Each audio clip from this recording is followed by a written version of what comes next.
We had the Finance Minister about to begin his press conference. Budget for the year 2014-15 in the Parliament earlier today. The Finance Minister is here with his team to talk about the budget and also to answer your questions. I'd request you to check that your cell phones are switched off or are in the silent mode before we begin. Thank you.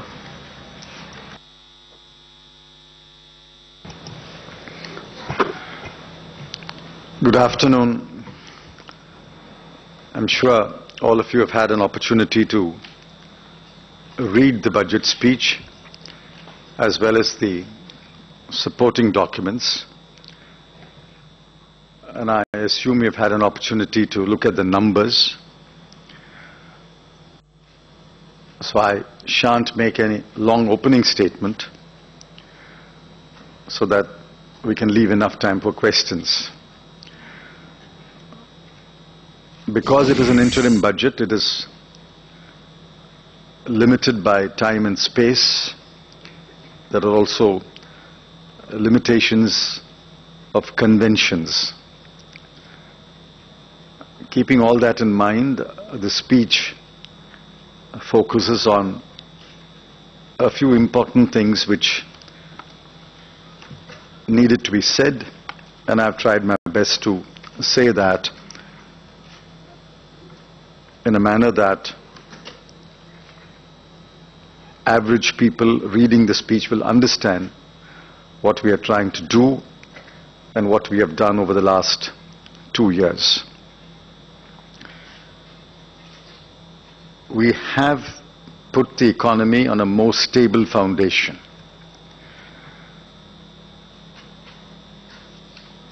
As I said in paragraph 15, the fiscal deficit is declining, the current account deficit has been contained, inflation has moderated, the quarterly growth rate is on the rise, the exchange rate is stable, exports have increased, and hundreds of projects have been cleared. That clearly indicates that the economy is more stable and will be able to withstand any shocks if there are any. The second point that I wish to make was, look at what we have done over the last 21 months in 2012-13 and the 9 months of 2013-14. These are listed from paragraphs 22 onwards, and I'm sure you have looked at them. The third thing I wanted to say was, look at the record of the UPA government over the last 10 years. It is but natural for a finance minister presenting the last budget of the term of this government to look back over 5 years or 10 years. Since the UPA has been in office for 10 years, I naturally look back at 10 years and pick some examples to show that notwithstanding what some people may say, the country has made significant progress. I've also pointed out that in the 10-year period, even if you break it down into 2 5-year periods, the trend growth rate in this 5-year and 5 years is higher than the trend growth rate of 33 years. In fact, that is the most significant statement in the budget speech. The trend growth rate over 33 years is 6.2%. Between 1999 and 2004, the government delivered 5.9%. Between 2004 and 2009, government delivered 8.4%. And despite our difficulties since 2009, in the period 2009 to 2014, we are delivering 6.6%. I think people can draw their own conclusions of how growth has been pushed.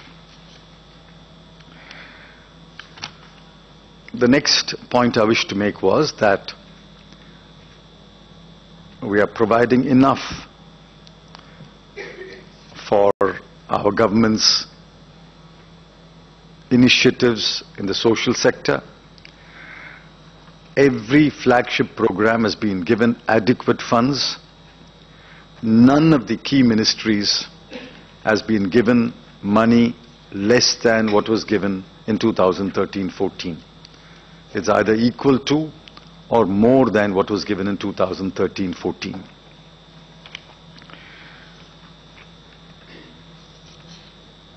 We've also outlined what any government should do.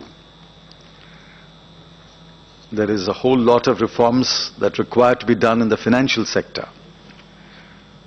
And then there are a number of steps that have to be taken to take the economy forward. These have been noted from paragraph 58 onwards, and more particularly from paragraph 70 onwards. I think the 10 tasks that I have outlined are the tasks which no government can ignore. No government ought to ignore. There has to be bipartisan, multi-partisan support for these 10 tasks. It is these 10 tasks, if performed well, that will take India's economy to a higher rank. And I'm aiming at taking India's economy to the 3rd rank only after the US and China. That's doable. Any responsible, determined, progressive, proactive government can deliver on that goal. And finally, on the revenue side, as I said, we are bound by the limitations of convention, so we have not changed any direct tax rates. That's for the next government to do. But some things cannot brook any delay. Therefore, we have announced changes in the excise rates in respect of goods under Chapter 84, Chapter 85. We've announced changes in excise rates for the automobile industry and some other items which I mentioned in the speech. It will entail a small loss of revenue for the remaining, say, 40 days of this year, and some loss of revenue in the month of April and May.